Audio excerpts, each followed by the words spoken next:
Green bridge technology. ये जो green bridge technology है ये एक इन सिटू बायो रेमेडिएशन की टेक्निक है। इन सिटू बायो रेमेडिएशन के बारे में मैंने एक मेरा वीडियो है बायो रेमेडिएशन पर, उस वीडियो में मैंने इसके बारे में बताया है। इस ग्रीन ब्रिज टेक्नोलॉजी में पोल्यूटेड रिवर में स्टोन की एक वॉल इस प्रकार बनाई जाती है कि स्टोन के बीच कुछ गैप छोड़ दिया जाता है और बड़े स्टोन को, इसमें क्या है कि बड़े स्टोन्स को एक दूसरे के ऊपर रखा जाता है और स्टोन की एसिमेट्रिक शेप होने के कारण नेचुरली कुछ उसमें गैप रह जाते हैं। ये वॉल को एक नेचुरल, और ये वाली जो वॉल बनती है स्टोन की, इसको एक नेचुरल फाइब्रस मटेरियल जैसे कोकोनट हस्क से, यानी कि ये कोकोनट के ऊपर जो फाइबर्स होते हैं उनसे बनाई हुई मैट द्वारा कवर कर दिया जाता है। और स्टोन वॉल्स के गैप और जो फाइब्रस मैट जो इसके ऊपर कवर की जाती है उसमें पोर्स, तो ये दोनों मिलकर एक इफेक्टिव फिल्टर का काम करते हैं और इसे ग्रीन ब्रिज कहा जाता है। तो इससे जो है, जो पोल्यूटेड वाटर है वो फिल्टर होके ही ब्रिज के आगे जाता है। तो ये एक तरीके से पोल्यूटेड रिवर में एक नेचुरल फिल्टर बनाने वाली टेक्निक है। ग्रीन ब्रिज टेक्नोलॉजी की एक एग्जांपल जो हमें देखने को मिलती है ये राजस्थान में है। राजस्थान के उदयपुर डिस्ट्रिक्ट में अहार रिवर जो है इसी तरीके से उसको रिजुविनेट किया गया था।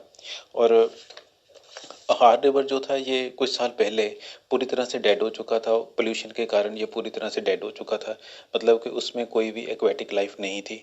तो ये रिवर में वीड्स थे, मॉस्किटो थे और पॉलीथीन बैग्स ऐसे सारी गंदगी पड़ी होती थी, डेड एनिमल्स और इंसेक्ट्स की भरमार थी। और यहाँ के आसपास रहने वाले जो विलेज के लोग हैं उनके कोऑपरेशन और एडमिनिस्ट्रेशन के सहयोग से इस रिवर को ग्रीन ब्रिज टेक्नोलॉजी द्वारा रिस्टोर किया गया है।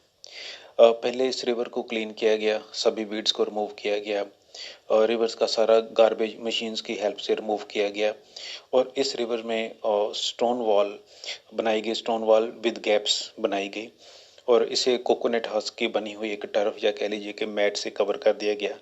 और जो कोकोनट हस्क की ये जो बनी हुई टर्फ जो है ये काफ़ी पोरस होती है।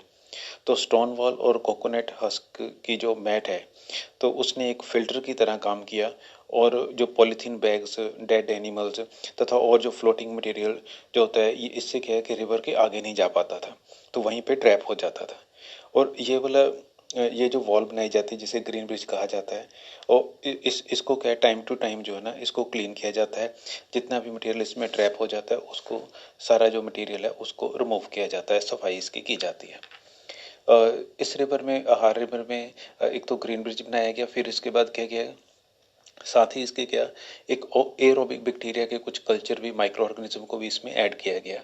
और ये जो माइक्रो ऑर्गेनिज्म इसमें ऐड किए गए दे एक्टेड एज डीकम्पोजर्स या डेट्रीवोर का काम इनका काम था कि एज अ डीकम्पोजर या डेट्रीवोर काम करना। तो एरोबिक माइक्रो ऑर्गेनिज्म जो थे ये जो ऑर्गेनिक वेस्ट को डिकम्पोज करते हैं। तो ये जो माइक्रो ऑर्गेनिज्म ने जो एक्वेटिक एनिमल्स और प्लांट्स का जो डेड ऑर्गेनिक वेस्ट होता है तो ये उसको डिकम्पोज करते हैं। तो इस रिवर के किनारे कुछ ट्रीज भी लगाए गए थे। तो ये जो रिवर रिस्टोरेशन के लिए ये जो ग्रीन ब्रिज टेक्नोलॉजी है इसे सैरी SERI मतलब सृष्टि इको रिसर्च इंस्टीट्यूट का है।